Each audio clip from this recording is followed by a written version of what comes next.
My dear friend, today, I want to speak with you about two forces that shape every human life: motivation and discipline.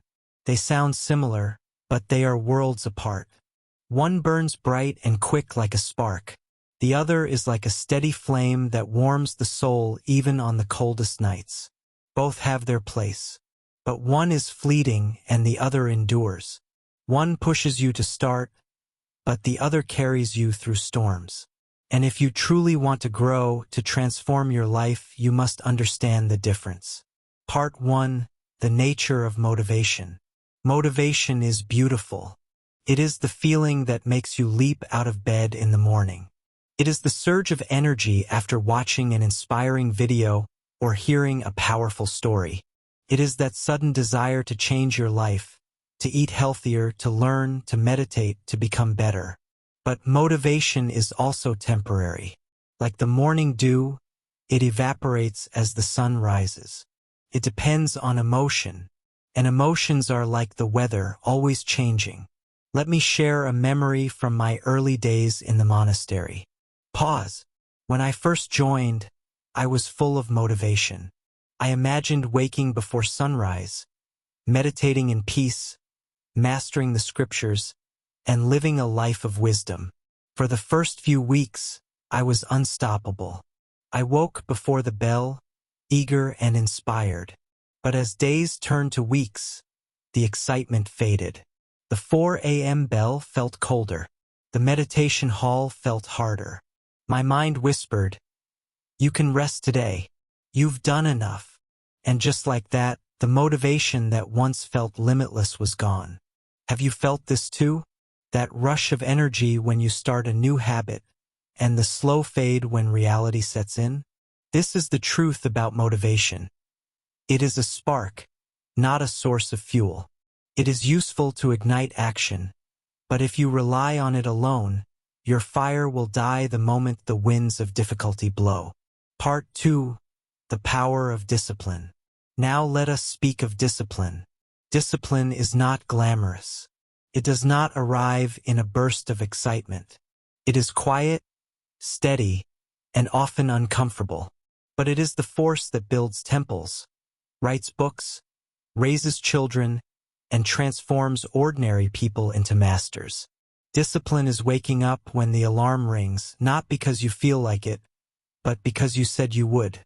Discipline is showing up to practice even when your body aches.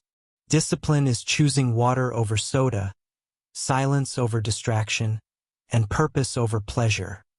Not once, but again and again. There is a saying we often repeat in the monastery.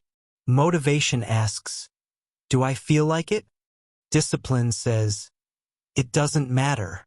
Motivation asks, "Do I feel like it?" Discipline says, "It doesn't matter." Let me share another story from my teacher. There was an elderly monk in our monastery known for his extraordinary patience. Every morning, he would sweep the courtyard for hours, even when there was nothing to sweep. One day I asked him why he did it. He smiled and said, "I sweep not because the courtyard needs it, but because I need it. This is my training. This is how I teach my body and mind to obey wisdom, not comfort." At that moment, I understood something profound. Discipline is not about the task. It is about shaping the self. It transforms the mind from a wild horse into a loyal companion. And here is the most beautiful truth of all.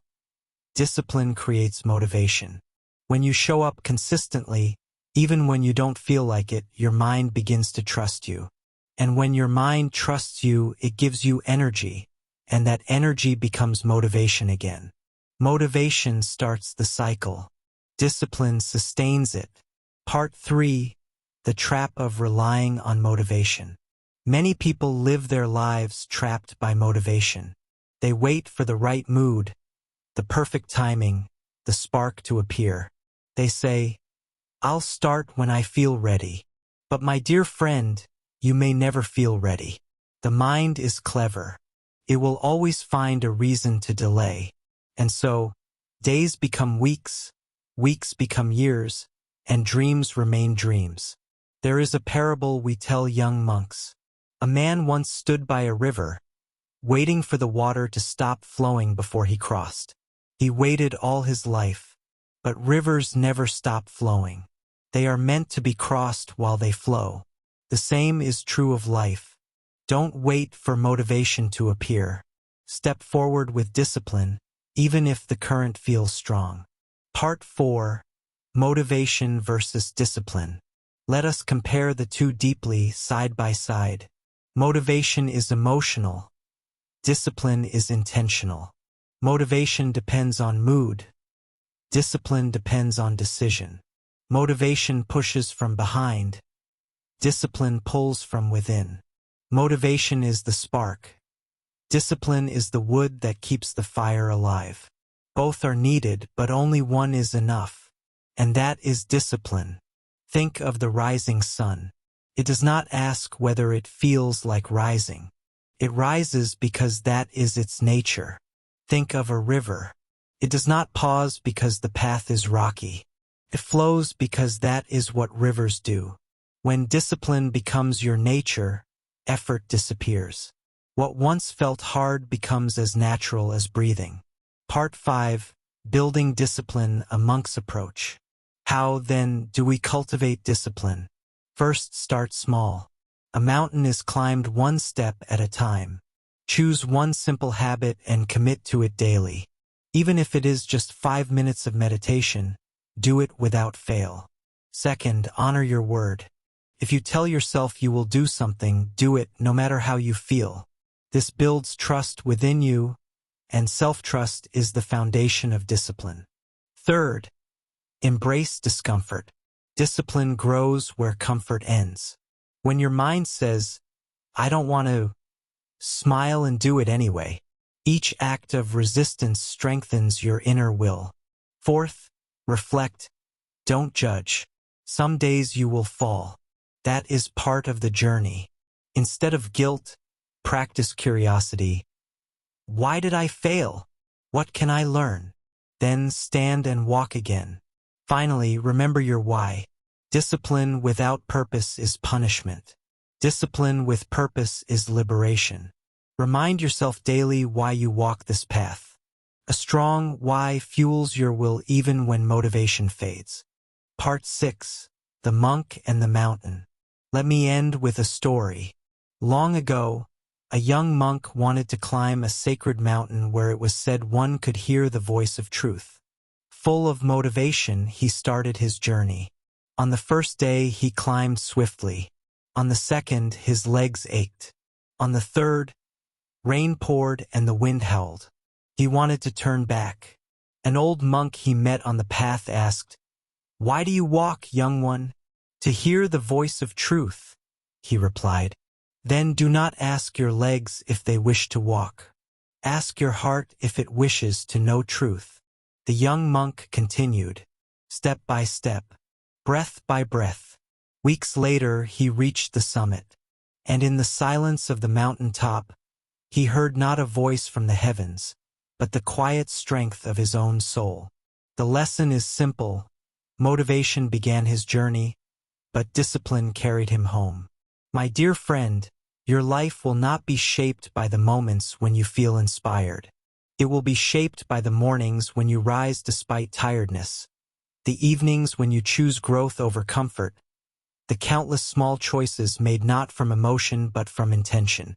Motivation is a gift, but discipline is freedom. Motivation is the wind, but discipline is the sail.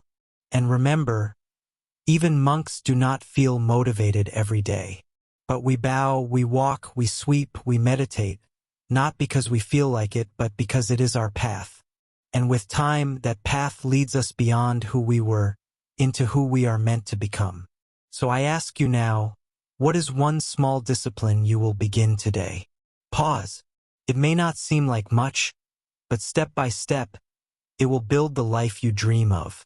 Walk your path not only when the winds of motivation blow, but also when the air is still. That is where your true strength is born. May your discipline become your strength, and your strength become your peace. May your discipline become your strength, and your strength become your peace.